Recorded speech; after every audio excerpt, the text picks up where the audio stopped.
Μιας και σηκώθηκα να πάρω το καπάκι από στυλό που έτρωγε το σκυλάκι μου. Αυτό το σκυλάκι, ρε παιδί μου. Έλα, εσύ μόλις αλλάξει πλάνο. Τα πάμε σήμερα. Εγώ σε γενικό δεν σηκώνω. Γιατί ρε αγάπη μου, τόσο όμορφα που είσαι σήμερα. Κορίτσια. Ναι, αλλά. Κορίτσια, θα μας πείτε ποιες τροφές μας χαρίζουν νεότητα. Ναι. Αν και εσύ δεν το χρειάζεσαι, αγαπούλα. Μήπως δεν έρθεις στο Ούτε θέμα. εσείς. Όχι, απλά θέλω να ρωτήσω, έχω πάθει κάτι με το αβοκάντο τελευταία. Είναι μέσα σε αυτές ή όχι? Μ' αρέσει πάρα πολύ. Είναι, μας λέει η Μαρία. Τέλεια. Για ορτοθεραπεία είναι. Το ξέρει καλά. Δημητράκη, Μήπως χαλάρωσε θέλεις να λίγο. έρθουμε να σου απλώσουμε λίγο αβοκάντο. Αχ, γλυκούλη, να μου κάντο και δεν υπάρχει. Κάντο, Πάμε κάντο. λοιπόν μαζί με τη ΣΥΣ τη Μαρία Κοκκίνου. Τι Καλημέρα. γίνεται και εσύ με τα κορίτσια? Καλώς μας ήρθες. Καλώς σας βρήκα. Λοιπόν. Πολύ ενημερωμένος ο Θέμης για το αβοκάντο, έτσι. Ναι. Ενημερωμένος για πάρα πολλά. Μας κάνει και εμάς εντύπωση. Συμπτωματικό νομίζω είναι. Δηλαδή ο Θέμης είναι τυχερός. Δηλαδή απλά κατά τύχη του αρέσουν πράγματα που τυχαίνει να είναι και υγιεινά, αλλά κατά τύχη. Τρώω και άλλα όμως εσύ, δεν τρώω μόνο Ναι, τρως κι άλλα, αλλά νομίζω ότι απλά είσαι κατά Ενώ τύχη. εμείς τα τρώμε με το ζόρι και προσπαθούμε. Και προσπαθούμε.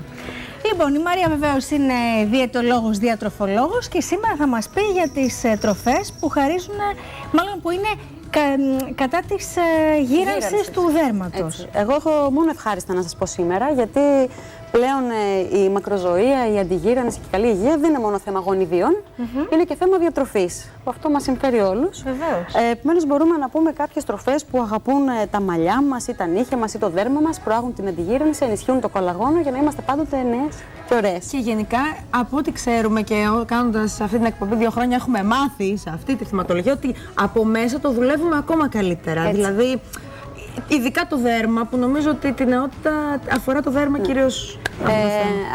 Έχετε απόλυτο δίκιο, διότι φανταστείτε ότι βάζουμε μια ενυδατική κρέμα. Έτσι, πολύ καλή, πολύ ισορροπημένη. Αν όμως δεν ενυδατώσουμε τον οργανισμό μας από μέσα, δεν έχουμε το ίδιο αποτέλεσμα. Ωραία, ας τα πάρουμε με τη σειρά λοιπόν. Όλα ξεκινούν από μέσα, νομίζω, και η ομορφιά και η ενυδάτωση, όλα Συμφωνώ από απολύτως. μέσα. Συμφωνώ απολύτως. Πάμε να ξεκινήσουμε λοιπόν, να πάρουμε από την αρχή. Ωραία.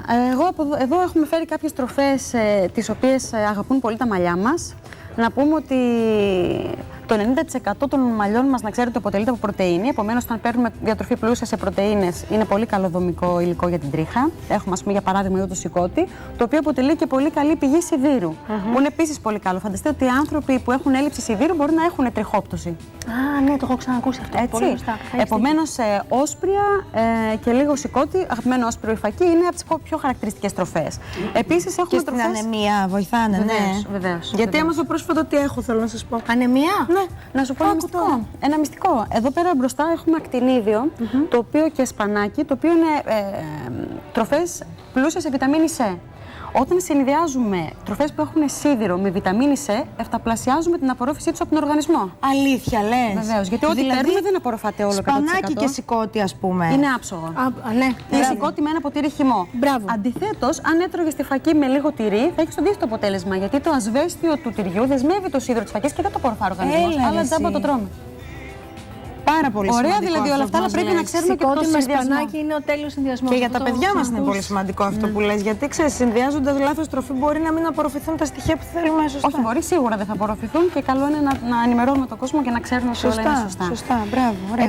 Έχουμε επίσης και αμύγδαλα, ομά και ανάλατα. Έτσι, η ξηρή καρπή, ιδιαίτερα τα αμύγδαλα είναι πολύ πλούσια σε βιταμίνη Ε. Και έχω να πω ότι τα αμύγδαλα έχουν περισσότερη βιταμίνη Ε από το ελαιόλαδο που είναι το πιο γνωστό. Αλήθεια. Αλήθεια. Η μαμά μου λέει 7 αμύγδαλα τη μέρα. Έρχεται κάθε φορά με χουφτίτσα. Έλα, μου λέει τα αμυγδαλάκια σου. Τη μέρα. Εντάξει, το 7 είναι ένα καλό νούμερο. Η μαμά έχει δίκιο. Εγώ θα έλεγα και ότι να ξέρετε τους ξηρούς καρπούς, να πω ένα μυστικό. Όταν τους τρώμε μουσκεμένους, δηλαδή μία ώρα, είναι πιο εύπεπτοι και είναι πιο χορταστικοί. Επομένως, τα 7 αμύγδαλα μπορεί να μας κάνουν τη δουλειά σαν να τρώγαμε 17 αν είναι μουσκεμένοι στο στομάχι μας. Και είναι και πιο εύπεπτοι, που είναι βασικό. Και το δίπλα είναι τροφές που είναι πολύ καλές για τα νύχια μας. Όλες αυτές τις τροφές έχουν αρκετό ψευδάργυρο. Να ξέρετε ότι όταν έχουμε στίγματα στα νύχια μας είναι έλλειψη ψευδαργύρου και όχι έλλειψη ασβεστίου που συνήθως λέμε. Και να πω ότι συνδυάζεται και με τα μαλλιά. Δηλαδή, αν κάποιος δει ότι έχει στίγματα άσπρα στα νύχια και ότι έχει μια τριχόπτωση, σημαίνει ότι έχει έλλειψη ψευδαργύρου, είναι το πιο πιθανό. Επομένως, μπορεί να φάει ζωικά τρόφιμα όπως είναι το κρέας ή θαλασσινά ή κάποιους ξηρούς καρπούς, βιταμίνη C οπωσδήποτε και ασβέστιο. Έχουμε εδώ πέρα για παράδειγμα το γιαούρτι για να προάγουμε και την υγεία των νυχιών μας. Να έχουμε το σωστό χρώμα, να μην είναι εύθραστα και θαμπά. Να ρωτήσω κάτι, επειδή στην εγκυμοσύνη συνήθως έχουμε και τριχόπτωση και τα νύχια εξασθενούν. που γενικά λίγο αυτό είναι μαζί. Επειδή το σηκώτη πρέπει να το αποφεύγουμε, υπάρχει κάποιο άλλο κρέας που μπορεί να ενισχύσει τον οργανισμό μας? Βεβαίως. Καταρχήν, στο πρώτο τρίμηνο της εγκυμοσύνης δεν αποφεύγουμε τη βιταμίνη Α, όπως έχει απόλυτα το σηκώτη. Το μοσχάρι, ας πούμε, είναι μια πάρα πολύ καλή πηγή σιδήρου. Ή ο φυτικός σίδηρος, όπως είναι η φακή, που πάντα όμως πρέπει να συνδυάζουμε με βιταμίνη C. Ωραία. Αυτό το μοσχάρι είναι η πιο δυνατή τροφή μετά το σηκώτη. Εδώ πέρα έχουμε για το δέρμα. Για το δέρμα, όλα αυτά είναι για το δέρμα. Αυτό είναι το αβοκάντο. Να το αβοκάντο, Θέμη. Οι σαρδέλες είναι τροφές πλούσιες ω-3 λιπαρά οξέα, απίστευτα αντιοξυδωτικά. Το αβοκάντο το έχουμε έτσι και κομμένο. Το αβοκάντο είναι για το δέρμα, Θέμη. Για το δέρμα είναι το αβοκάντο που σ' αρέσει. Για το δέρμα, Καταρχήν το αβοκάντο είναι λίγο λιπαρό το αβοκάντο όμως, είναι. έχω ακούσει. Επειδή έχει μονοακόρεστα λιπαρά, είναι το καλό το λίπος όμως. Ακριβώς, είναι το καλό λίπος και κάνει καλό να το τρως. Ρίχνει χολυστερίνη αρχικά και έχει επίσης πάρα πολύ βιταμίνη Ε. Είναι τρομερά αντιγυραντικό. Να πω και κάτι για τις νέες μαμάδες. Το αβοκάντο, την εβδομάδα αν φάμε, ρυθμίζει πολύ τις ορμόνες του σώματος και μπορεί να χάσει εύκολα μετά τη γέννα η μαμά τα κιλά της. Αμέσως μετά. Ένα αβοκάντο την εβδομάδα. Ένα αβοκάντο την εβδομάδα. Λειτουργεί πολύ καλά στο ορμονικό σύστημα. Μάλιστα. Το μπρόκολο, επίσης καλή πηγή βιταμίνης C. Το ελαιόλαδο, απίστευτη πηγή βιταμίνης Ε. Να πούμε βέβαια ότι όλα αυτά που λέμε, η δράση τους είναι δοσοεξαρτώμενη. Δηλαδή τρώω λίγο ελαιόλαδο και κάνει καλό. Ναι. Αν φάω πάρα πολύ. Τρώω ένα μπουκάλι ελαιόλαδο, κάνει κακό. Λογικό. Γιατί μετά πηγαίνουμε σε παχυσαρκία και δεν έχουμε τα καλύτερα. Αυτό είναι ένα πράσινο τσάι. Πράσινο τσαγάκι. Γεμάτο φλαβονοειδή, απίστευτη ενέργεια μας δίνει, είναι και διουρητικό, επομένως φτιάχνουν και αρκετές τοξίνες από τον οργανισμό και έχει πάρα πολλά αντιοξυδωτικά. Το πιο ωραίο πράγμα μετά το αβοκάντο που βλέπω εγώ εδώ είναι και το κεφίρ. Ξέρετε τι είναι το κεφίρ? Όχι. Το κεφίρ είναι ένα προϊόν ζύμωσης του γάλατος. Ναι. Το οποίο είναι πάρα πολύ εύπεπτο. Ακόμα και κάποιος που δεν πίνει γάλα γιατί του φέρνει φούσφωμα και έχει δυσανεξία, παίρνει κεφίρ. Λειτουργεί πολύ. Μπορεί να επαναφέρει το εντερικό σύστημα μετά από μια αντιβίωση που παίρνουμε στα σωστά. Πού το βρίσκουμε, Μαρία, το κεφίρ? Μπορούμε να το βρούμε όπως το βλέπουμε κατευθείαν, όπως το γάλα, σε μαγαζιά με βιολογικά προϊόντα. Ή μπορούμε να το φτιάξουμε και μόνοι μας. Υπάρχουν σπόροι κεφίρ που τους ρίχνουμε στο γάλα και ζυμώνεται. Είναι σαν και εδώ για τα μαλλιά το έχουμε, είναι το ίδιο. Ναι, πρέπει να είναι το ίδιο, ναι. Εδώ έχουμε γάλα, εδώ έχουμε κεφίρ για να είναι πιο. Αλλά είναι στην ίδια ομάδα των γαλακτοκομικών, έχουν επίσης πολύ ασβέστιο. Το πιο σημαντικό για μένα αυτά είναι ότι πάρα πολύ εύπεπτα και δεν φέρνουν καθόλου φούσκωμα. Όπως και για το γιαούρτι να πω, χωνεύεται σε μισό χρόνο από το γάλα. Οπότε το βράδυ, αν θέλουμε ένα γάλα, ένα γιαούρτι, προτιμάμε καλύτερα το γιαούρτι. Τιμόμαστε καλύτερα. Το ταχύ είναι πολύ καλή τροφή εδώ. Έτσι.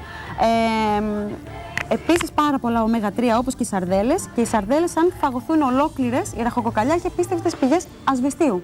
Για κάποιον που δεν μπορεί να φάει πολλά γαλακτοκομικά.